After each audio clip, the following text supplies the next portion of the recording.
this, chasing each other through the world and making forms as they go through it, so that it's positive and negative, pulling and pushing against each other, which makes all the folds of which we are folds in that incredible curtain that we call life. The Tannigarth publication, Eugene's Rationale on Yoga. Ah, Is yes. that laid out? Yeah. Yeah. Yeah. In that. It is. This is a diagram which he used many times with me, and we go through the stages of it. And it's the one that he saw. It's Shankara, and there are very slight variations of it in different places. There's down here in the Tanmatras, an awful lot of the activities that we do are also classed as being senses. And when you think about it, most of what you get from the world is from literally touching it and walking through it. You get a sense of distance, you know. You would always say that a baby, if will try and reach for the moon, it doesn't realise how far it is away. It doesn't know where close and far is. You know, when you play peepo with it, when you disappear, you've gone. And the baby is really quite shocked when you come back again. It hasn't got any concept of he's gone behind the pillow, he's going to come back from behind the pillow. It doesn't realise that for a while. It's only with movement that you get these concepts of space. But yes, that is the same basic one from that text, which is a great text for yoga teachers everywhere. I mean, his concepts in that sense are amazing, because what he's done, he's analysed so many things. I mean, he's analysed phenomenology for us. Trust me, have a look at the amount of stuff written on it and try and wade through it. It's like Wellington's running through treacle. It is really difficult, because everything you can say about this can be taken two ways. This is what's happening between us. We're actually refining what we mean by consciousness to each other. And to try and nail it down in Western philosophy, you would have to nail down every subtle nuance. So you will get, every word will have a paragraph about it. You know, intentionality, what does that mean? Eidos, what does that mean? Well, he didn't use eidos, he used the word Wesen, which is in German means essence.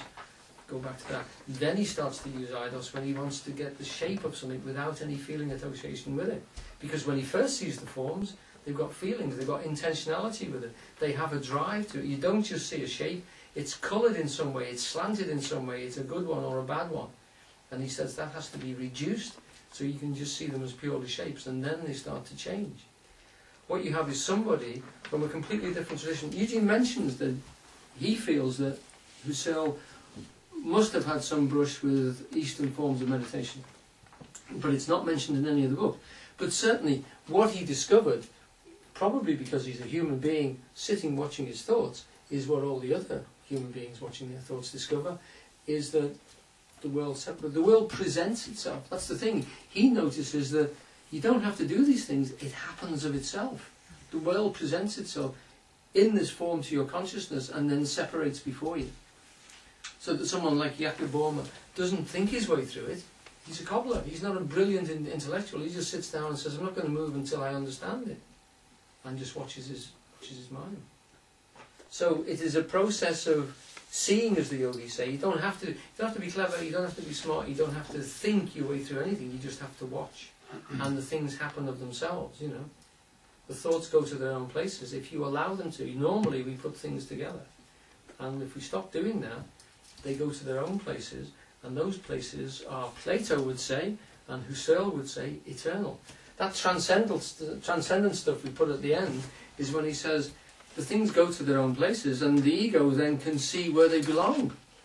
So they're in the right places, you haven't thought them through, you haven't pushed them anywhere, they've just gone to where they fit.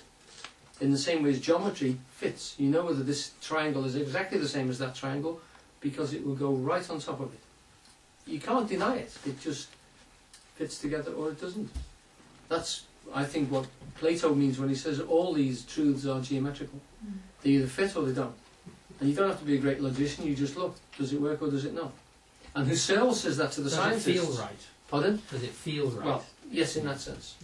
In ecology they use that term, where types of plants fit together. Either they do or they don't. The ones that don't fit die. But they'll fit somewhere else. Yeah. They use that term, fit. Yeah, fittings. I'm looking at this hand with the one finger with the marigold. Yeah, the marigold. And it's just an observation, but what strikes me is in in the way that we've moved away from emotion, we're taking it seriously in any way. Yeah. We've also lost our connection with nature. Mm. We've also ended up with a society which is very alienating. Yeah. So we've paid really, really dearly for this. Mm. Yes. And we're still getting the payoff. Yeah, you'd have to say that to be able to produce probably the machines that we have, we had to literally take all the feeling out of situations. Maybe that's a particular male slant on it. But you do actually feel that there's nothing so intellectually analysed as a machine drawing. There's nothing so complex and yet so incredibly satisfying to the thought processes than seeing an engine work or a house plan. And I do know that I can be completely involved. I had a friend once, V and I used to know him a long time ago, who was designing a mosque for a competition, which was £1 million competition for the Saudis. And his wife was Arabic. And he literally did a wonderful piece of meditation. He actually started to draw the damn thing. And within a couple of weeks he'd stopped eating. And he was up all night drawing all these drawings and trying to get it right. And he was just taken over by the whole thing. You couldn't talk to him about anything other than what he was doing. He was totally fixated. He was eating just, like a bird. And trying to produce these, eventually he got second, but the people who won couldn't actually produce the thing, so his company made the thing in the end. But for him, completely, for about a month, he just lived inside this thing. It was in his head. He could see it, he could walk down the corridors, he knew what tiles they were using. He was living in this idea form, completely blown away. Now, his wife was complaining because all feeling relationship had gone with this man. He was just an idea on legs, drawing all day and all night. Totally taken over by this conceptual, just those levels there. Completely lost all feeling value and relationship. This point about losing touch with nature, which I understand what you're saying, but I don't see what's driving it as a cool, rational intellectualism. I'd say it was greed, avarice, envy, jealousy. These are feelings, surely. Yes. Yeah.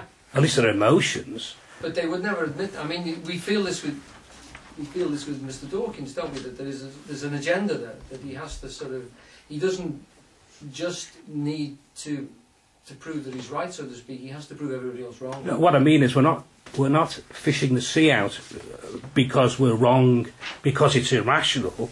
We're fishing the sea out because fishing companies are greedy. Yes. So I wouldn't call that a form of intellectual activity, frankly. I would call it emotional activity. It needs some divisiveness to effect. We've got to get the ships out there fishing, but it's an unintelligent relationship with the feelings. That's what it is. Yeah. Although the feelings have gone away, we've still got all kinds of feelings. Oh, we've got feelings in spades. We haven't got an intelligent relationship with our feelings at all. Yeah. They're very, very mechanical.